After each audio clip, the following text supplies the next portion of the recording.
Hi Click TV viewers, this is Dr. Faniteja, consultant orthopedician and joint replacement surgeon, Omni Hospitals, Visakhapatnam. కామన్గా వచ్చే మోకాల నొప్పి అనే సమస్య నాకు ఓపీలో మోస్ట్ కామన్ నేను చూసే ప్రాబ్లం మోకాల నొప్పి. ఇది వరకు 50 సంవత్సరాలు 60 సంవత్సరాలు దాటిన వాళ్ళకే వచ్చేది, ఇప్పుడు ఆల్మోస్ట్ 30స్లో కూడా చాలామంది మోకాల నొప్పితో వస్తున్నారు. అయితే దీనికి కారణం మోస్ట్లీ మన లైఫ్ స్టైల్ చేంజెస్, మన ప్రీవియస్ జనరేషన్స్కి ఇప్పటికీ ఉన్న మన జీవన విధానంలో ఉండే మార్పుల వల్ల ఇది జరుగుతుంది అనేది నా ఉద్దేశం. సో దీన్ని ఎలా అరికట్టచ్చు? సో మెయిన్లీ ఫస్ట్ మీకు మోకాల నొప్పి రాగానే యాక్టివిటీ రిలేటెడ్ మోకాల నొప్పి వస్తుందా, రెస్ట్లో కూడా వస్తుందా అనేది మీరు అబ్జర్వ్ చేయాలి. యాక్టివిటీ రిలేటెడ్ అయితే కనుక ముందు ఒకసారి ఎక్స్రే చేయించుకోవాలి. ఎక్స్రే ఎప్పుడు కూడా మీరు స్టాండింగ్, అంటే మీ మోకాల మీద బరువు పడుతున్నప్పుడు ఎక్స్రే తీయించుకుంటే మనకి దాని ఎగ్జాక్ట్ స్టేటస్ ఇంకా బాగా తెలుస్తుంది.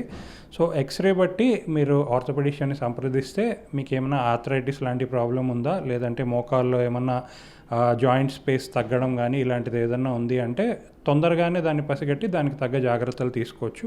సో కామన్గా మోకాలకి క్వాడ్రిసెప్స్ ఎక్సర్సైజెస్, అంటే మోకాల దగ్గర ఉండే మెయిన్ మజిల్ క్వాడ్రిసెప్స్ అనేది, దాన్ని బలపరుచుకునే ఎక్సర్సైజెస్ తొందరగా చేసుకోవాలి. అలాగే మెట్లు ఎక్కడం దిగడం, అలాగే మోకాళ్ళ మీద కూర్చోవడం లాంటివి ఎంత తక్కువ చేస్తే అంత మంచిది.